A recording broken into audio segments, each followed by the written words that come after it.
आपके अपने वोटर हैं, आपके अपने लोग हैं, उनके ऊपर है, वो आपको वोट देकर जितवाते रहे हैं। और अब वो अगर टूटी बिजली खंभा या आटा और बिजली और इस तरह की चीज़ों के लिए कर रहे हैं, तो लोगों के ऊपर उनकी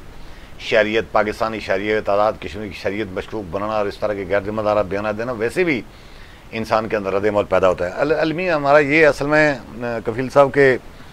हमारे यहाँ जो सियासत का एक तर्ज-ए-अमल पिछले सारे अरसे में रहा है ना, उसमें ये स्कीमें शीमें अपने कारकुन में बांट देना, खुद आगे पीछे कर देना, और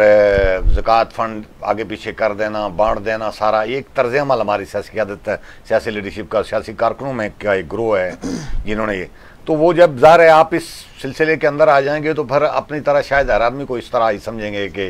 वो वहाँ से फ़ंड लेता है, इधर से भी लेता है, इधर से लेता है। मैं समझता हूँ कि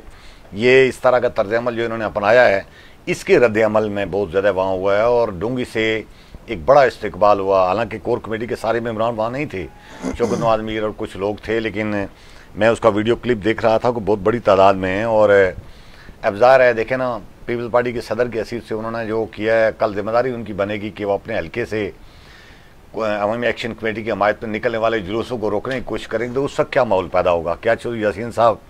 अब इस पोजीशन में रहे हैं कि अपने कारकुनों को मुतारक करके अवामी एक्शन कमेटी वालों के सामने खड़े कर दें और कल कोई इस तरह की सूरत हाल पैदा हो कि उनके हल्के में हालात ख़राब हो जाएं? मैं नहीं समझता कि चौधरी यासीन साहब ने जो गुफ्तगू की है इस पर बहुत सारे लोग, मैं ये नहीं कहता कि सारा हल्का उनसे नाराज़ हो गया होगा, लेकिन मैं ये कहता हूँ कि इसकी उन चौधरी यासीन साहब की इस बात का दफा करने के लिए गिनती के कुछ लोगों की मैं बात नहीं कर रहा, लेकिन बड़ी तादाद में उनके लोग बिल्कुल बाहर नहीं आएंगे, तो ना उनकी बात का दफा करेंगे, उनके दिल में भी मजम्मत मौजूद होगी और इससे अवामी एक्शन कमेटी को उनके हल्के में और कोटली में बिलखुसूस पहले ही मुतारक थी तो और ज़्यादा इससे फ़ायदा होगा।